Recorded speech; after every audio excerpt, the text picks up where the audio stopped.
एक आदमी गया भगवान के मंदिर में मान्यता मानने, हे प्रभु मुझे 50,000 का फायदा हो तो 5 रुपए का प्रसाद चढ़ाऊंगा।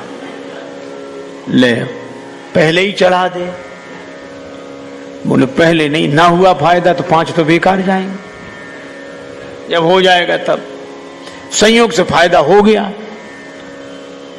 अब गया प्रसाद चढ़े, सोचने लगा इसमें भगवान ने कराया फायदा क्या, ये तो चांस की बात है।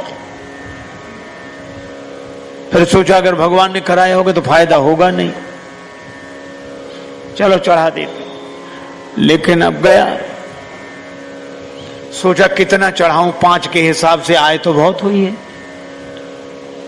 तो उसने रेखा खींची है और बोला हे भगवान मैं पूरे के पूरे पैसे तुम्हारे चरणों में फेंक रहा हूं, चरणों में चढ़ा रहा हूं, और जो रेखा के उधर गिर जाए सो तुम्हारे, इधर गिर जाए सो हमारे। पर फेंकना तो अपने ही हाथ में था। ऐसी चतुराई से फेंके 2-4 सिक्के उधर बाकी इधर। हाथ जोड़ के बोला भगवान बड़े कृपालु हो, थोड़े से लिए आपने, बाकी सब बटोर कर चलने लगा। उसके पीछे उससे भी ज्यादा होशियार आदमी खड़ा था, वो कहने लगा हे भगवान ये रेखा खींचकर हम अपने और आपके बीच में भेद पैदा नहीं करेंगे, जो आपका सो हमारा। लेकिन एक बात सुनो, क्या? उसने रेखा मिटा दी। हे भगवान आप ऊपर रहते हैं, हे ऊपर वाले ये पूरे के पूरे पैसे ऊपर तुम्हारे नाम पर चढ़ाते हैं, जो ऊपर रह जाए सो तुम्हारे, जो नीचे गिरे सो हमारे। अब बोलो ऊपर तो रहने वाले हैं नहीं। भगवान को दिमाग से नहीं दिल से मानो, और यही कहो कि प्रभु आपने बहुत दिया, इतना दिया।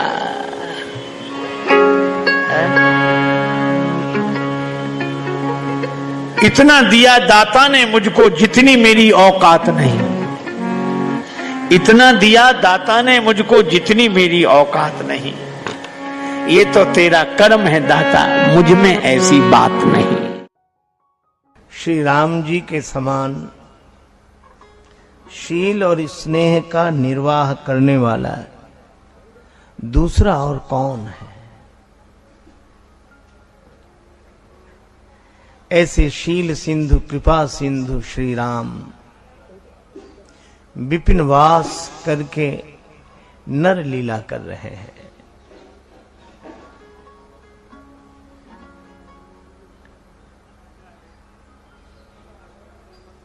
खरदूषण आदि के साथ 14 राक्षस आए तो श्री राम जी ने लक्ष्मण जी से कहा कि श्री सीता जी को लेकर गिरी कंदरा में चले जाओ। लक्ष्मण जी ने कहा कि प्रभु फिर तो आप अकेले रह जाएंगे, राक्षसों पर विजय कैसे प्राप्त करेंगे? श्री सीता जी भी संग नहीं और मैं भी संग नहीं, न सहयोगी साथ न शक्ति साथ।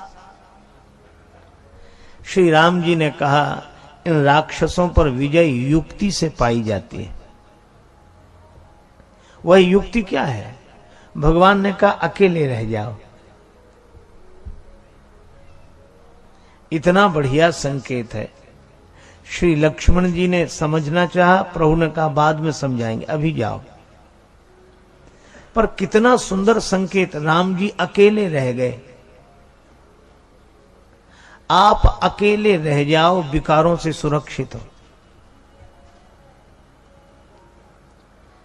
द्वितीया द्वयम भयम भवति, दूसरा द्वंद्व का कारण बनेगा।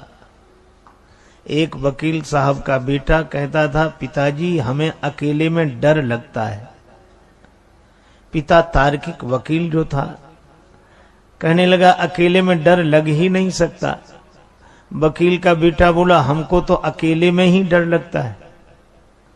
अच्छा अकेले में किस बात का डर लगता है? किसका डर लगता है? बेटा बोला अकेले में हमें भूत का डर लगता है। तो वकील ने कहा फिर तुम अकेले कहां रह गए? एक तुम, दूसरा तुम्हारा भूत, डर शुरू। हम अगर बिल्कुल अकेले रह सके, हमारे अलावा कोई हो ही नहीं, मुझे मेरी मंजिल कहां लेके आई, जहां मेरे अपने सिवा कुछ नहीं है। हम ही हम हो बस, हम ही थे भूले, हम ही में भूले, हमें ढूंढने हम ही चले, हम ही ने खोजा हम ही ने पाया, हमें मिले तब हम ही मिले, दूसरा है ही नहीं। बिल्कुल अकेले रह गए, हमारे अलावा दूसरे की सत्ता है ही नहीं। ऐसे भाव में रहने वाला व्यक्ति सहज विकारों से मुक्त हो जाता है। निजानंद मस्ती में मैं झूमता हूं, कहां कौन कैसा न मैं पूछता हूं। खिले हैं जमाने में गुल रंग बिरंगे, मिसाले भंवर होके मैं गूंजता हूं। गुज़िश्ता जमाने में थे कर्म जितने, उन्हें ज्ञान होली में मैं फूंकता हूं। न जीने की इच्छा न मरने की चिंता, कजा से निडर होके मैं घूमता हूं। और मिली हैं जिनसे ये बेहद निगाहें, पकड़ उनके कदमों को मैं चूमता हूं। हुआ मुक्त सबसे बड़ी खुश नसीबी, फकीरी खजाने को मैं लूटता हूं। मैं ही मैं।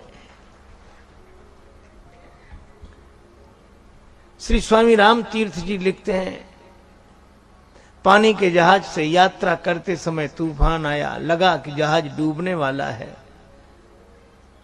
स्वामी जी का मन घबराया, तो स्वामी जी तुरंत अपने मन को डांटते हुए कहते हैं, कांपता है दिल तेरा अंदेश ऐ तूफान से क्यों। ना खुदा तू, लहर तू, किश्ती भी तू, साहिल भी तू ही तू है, दूसरा है ही नहीं। और जब दूसरा न बचे तो द्वंद्व होगा कहां से। श्री राम जी कहते हैं, बस मैं अकेला रह जाऊं, और अकेले ऐसे रहे कि सबके भीतर राम ही राम, राम ही राम, राम ही राम। जिधर देखो उधर राम जी ही राम जी, राम जी ही राम जी। देखई परस्पर राम करी संग्राम, रिपुदल लरी मर्यो। सारे राक्षस आपस में लड़कर मिट गए, सारी बुराइयां मिट जाएंगी अगर केवल श्री राम रह जाएं, राम रह जाएं। इसीलिए हम लोग परस्पर बोलते हैं तो कहते हैं राम राम। इसका अर्थ ही है कि इधर भी राम और उधर भी राम, सामने वाले में भी राम। प्रणाम करना जिसको कर रहे हैं उसमें भी राम, और जो प्रणाम कर रहा है उसमें भी राम। तो हमने ये कथाएं सुनी स्वामी राजेश्वरानंद जी महाराज द्वारा। बहुत ही सुंदर तरीके से इन कथाओं का वर्णन उन्होंने किया है। उम्मीद है आपको ये कथाएं बहुत पसंद आई होंगी। अगर आपको ये कथाएं पसंद आई हैं तो चैनल को सब्सक्राइब कीजिए, वीडियो को लाइक और शेयर कीजिए, ताकि इस तरह की प्रेरक और हास्य कथाएं हम आपके लिए लेकर आते रहें। आपका बहुत बहुत धन्यवाद।